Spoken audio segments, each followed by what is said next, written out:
ফের রাজ্য সরকারকে এবং তৃণমূলকে আক্রমণ করলেন অধীর চৌধুরী। আজ বহরমপুরে অধীর চৌধুরী দাবি তুলে বলেন যে ভারতবর্ষ যখন বেসরকারিকরণের দিকে এগোচ্ছে সেই সময় রাজ্য সরকার সরকারিকরণের দিকে এগোচ্ছে, অর্থাৎ সরকারি স্কুলে বাধ্যতামূলক করা হচ্ছে ভর্তি করার জন্য। অভিভাবকরা কোথায় ভর্তি করবেন তাদের ছেলে মেয়েদের সেটা অভিভাবকরাই ঠিক করবেন, সরকার নয়। পাশাপাশি মমতা বন্দ্যোপাধ্যায়কে কটাক্ষ করে অধীর চৌধুরীর দাবি যে 21শে জুলাই যে অনুষ্ঠান হতো সেটা হতো উৎসব, সেই উৎসব আপাতত বন্ধ হচ্ছে বলে তিনি মনে করছেন। চলুন অধীর চৌধুরী কি বলছেন আমরা শুনে নেই। পুলিশ জানে যে মমতা ব্যানার্জিকে এখন ব্রিগেড দেওয়া মানে ওকে বলা হবে যে তুমি ভারত মহাসাগর সাঁতরিয়ে পার হও, সেটা পুলিশ বলা মানে বিদ্রুপ করেছে।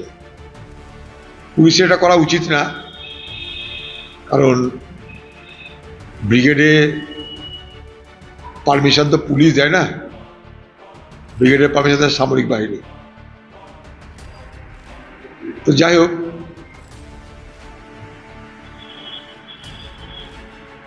শহীদদের নিয়ে শহীদ দিবস পালন প্রত্যেক বছর কলকাতায় তৃণমূলের জমানায় একটা করে তৃণমূলের বার্ষিক উৎসবে রূপান্তরিত হয়েছিল।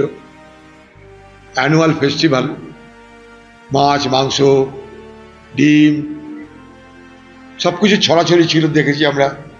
তখন টিভি সবসময় দেখাতো কি রান্না হচ্ছে, কোথায় রান্না হচ্ছে, কে কী খাবে, কত ভাজা কত পুরি। সেই বাৎসরিক উৎসবটা এবার সম্ভবত হচ্ছে না, এটা থেকে অন্তত মুক্তি পাওয়া যাবে। মানে এটা জোর করে তো করা যায় না, সব জায়গাতে কম্পিটিশন দরকার। আমার ইচ্ছা হতে পারে বেসরকারি স্কুলে পড়ানোর, এই অধিকার তো কেড়ে নেওয়া যায় না। এটা তো জোর করে সরকারি স্কুলে পড়ানো হচ্ছে। সরকারি স্কুলে পরিকাঠামো নেই, শিক্ষক নেই, শিক্ষিকা নেই, পড়াশোনার বাতাবরণ নেই। সেখানে যদি বেসরকারিদেরকে আমি ইনভাইট না করি তাহলে কী করে হবে? সারা ভারত সরকার বেসরকারিকরণের পক্ষে, আর পশ্চিমবঙ্গ সরকার হঠাৎ করে সরকারিকরণের কথা বলছে। দুটো তালমিল থাকছে না।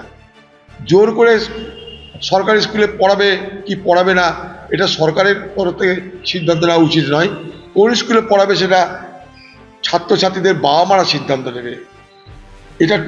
এটা একটা প্রতিযোগিতাকে এখানটায় নস্যাৎ করে দেওয়া হচ্ছে, গুণাবলীকে নস্যাৎ করে দেওয়া হচ্ছে।